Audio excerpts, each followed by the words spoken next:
Жигиттер, ошондо ким болом дедиңер? Байке, азыркы учурда баардыгы интернет менен гана иштеп калышты. Тиркеме аркылуу каалаган нерсени жазса болот. Балким бул банкка да ошондой тиркеме керек чыгар. Андай бизде бар да. Кандайча бар? Мына көрдүңөрбү? Мен муну күнүгө колдоном. Функциясы кандай? Кардарлардын ортосунда акча которсо болобу? Албетте болот. Ар кандай кызматтарга төлөм жүргүзсө да болобу? Азыркы күндө баардык кызматтарга төлөм жүргүзсө болот. Бир гана таштан чыгарууда нарында кызмат жок. Валюта алмаштыруу болобу? Болот.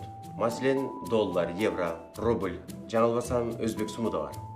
Айтпадым эле бөлөк эле банкка баш керек болчу. Мен каяктан билип турмун муну? Өзүм даярдан коюп атпаймынбы? Урушпагыла. Силердей жигиттер үчүн кардар сөзсүз түрдө табылат. Башкысы ишиңерди токтотпогула. Жигиттер, силер мага абдан жактыңар. Келгиле. Банкыбыздан силерге эсеп ачып берейин. Ар бириңерге 1000 сомдон.